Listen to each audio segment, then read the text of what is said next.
नमस्ते और स्वागत है। आज हम क्लास 10th साइंस के पहले चैप्टर रासायनिक अभिक्रियाएं एवं समीकरण का एक कह सकते हैं सुपर क्विक रिवीजन करने वाले हैं। तो चलिए सीधे मुद्दे पर आते हैं। देखिए, ये जो क्विक रिवीजन है ना, ये खास तौर पे बोर्ड एग्जाम्स को ध्यान में रखकर बनाया गया है। मतलब मकसद सीधा सा है, सारे जरूरी कॉन्सेप्ट्स को जल्दी से जल्दी दोहरा लेना ताकि तैयारी एकदम सॉलिड हो जाए।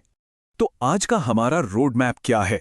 सबसे पहले समझेंगे कि अभिक्रिया क्या होती है, फिर देखेंगे कि केमिस्ट्री की भाषा यानी समीकरण कैसे लिखते हैं।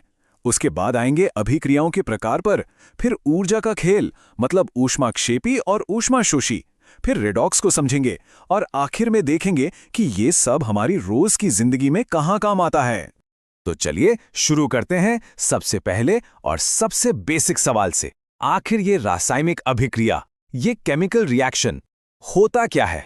आइए समझते हैं।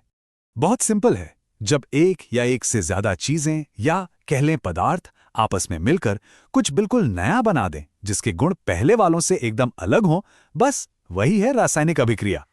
सोचिए, पुराने बॉन्ड्स टूटते हैं और नए बॉन्ड्स बनते हैं।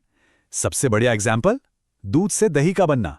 सोचो, दूध और दही के गुण कितने अलग हैं, है ना?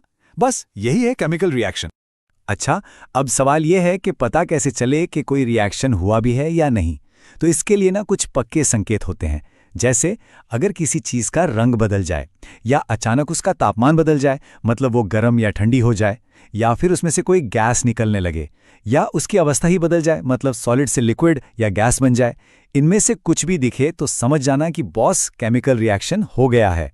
ठीक है, तो अब हमें ये तो पता चल गया कि रिएक्शन क्या है और उसे पहचानते कैसे हैं। पर अब सवाल है कि इसे कागज पर कैसे दिखाएं। यहीं पर एंट्री होती है रासायनिक समीकरण की। इसे आप केमिस्ट्री की अपनी भाषा भी कह सकते हैं। और इस भाषा का एक गोल्डन रूल है, बैलेंसिंग। ये रूल आता है द्रव्यमान संरक्षण के नियम से, जो कहता है कि आप किसी भी केमिकल रिएक्शन में ना तो कुछ नया बना सकते हैं, ना ही कुछ नष्ट कर सकते हैं। इसका सीधा सा मतलब यह है कि जो एरो होता है ना समीकरण में, उसके दोनों तरफ मतलब रिएक्टेंट्स और प्रोडक्ट्स में हर एटम की गिनती एकदम बराबर होनी चाहिए। ये तो करना ही पड़ेगा। चलिए, अब आगे बढ़ते हैं और देखते हैं कि ये रिएक्शंस कितने अलग अलग टाइप के होते हैं। तो यहाँ 4 मेन टाइप्स हैं। सबसे पहले है संयोजन या कॉम्बिनेशन। नाम से ही क्लियर है, जब दो या ज्यादा चीजें जुड़कर एक सिंगल प्रोडक्ट बनाती हैं, जैसे C+O2 गिव्स CO2, सिंपल।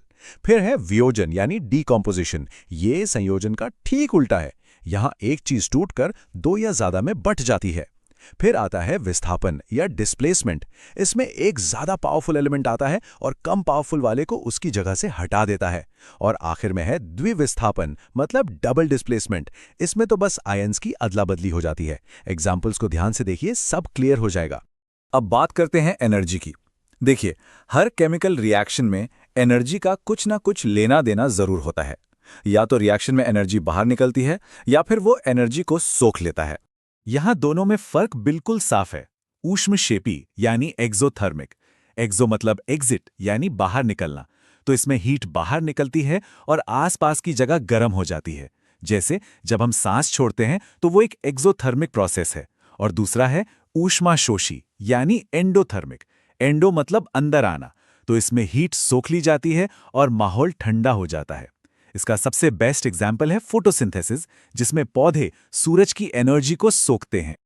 अच्छा जी, अब आते हैं एक और बहुत ही इंपॉर्टेंट टाइप के रिएक्शन पर, जिसे कहते हैं रेडॉक्स। ये नाम दो शब्दों से मिलकर बना है, रेड यानी रिडक्शन और ऑक्स यानी ऑक्सीडेशन।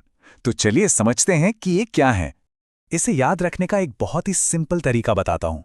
उपचयन यानी ऑक्सीडेशन, इसमें ऑक्सीजन का जुड़ना होता है, नाम में ही ऑक्सी है। और अपचयन यानी रिडक्शन इसका उल्टा है। इसमें या तो ऑक्सीजन निकल जाता है या फिर हाइड्रोजन जुड़ जाता है। ये दोनों हमेशा साथ साथ चलते हैं, एक दूसरे के बिना अधूरे हैं। तो बस जब भी किसी एक ही रिएक्शन में ये दोनों काम एक साथ हो रहे हों, मतलब एक चीज का ऑक्सीडेशन हो रहा हो और दूसरी का रिडक्शन, तो उसे ही हम कहते हैं रेडॉक्स रिएक्शन। और मजे की बात यह है कि ज्यादातर रिएक्शंस असल में रेडॉक्स ही होते हैं। तो इतनी सारी थ्योरी तो पढ़ ली, अब देखते हैं कि ये सारी केमिस्ट्री हमारी रोज की जिंदगी में आखिर दिखती कहाँ है। सबसे कॉमन एग्जाम्पल है संक्षारण, या जिसे हम कोरोजन कहते हैं। आपने लोहे पर जंग लगते तो देखा ही होगा, बस वही है ये। जब लोहा हवा और नमी यानी पानी के कांटेक्ट में आता है तो वो खराब होने लगता है। ये असल में और कुछ नहीं बल्कि लोहे का धीरे धीरे होने वाला ऑक्सीडेशन ही है। और एक और चीज जो हम सबने महसूस की है, विकृत गंधिता या रैंसिडिटी। कभी सोचा है कि चिप्स या नमकीन का पैकेट खुला छोड़ देने पर उसमें से एक अजीब सी महक क्यों आने लगती है और स्वाद खराब क्यों हो जाता है? वो इसलिए क्योंकि उसके अंदर का तेल और फैट हवा के ऑक्सीजन से रिएक्ट कर जाता है। जी हां, ये भी ऑक्सीडेशन का ही कमाल है।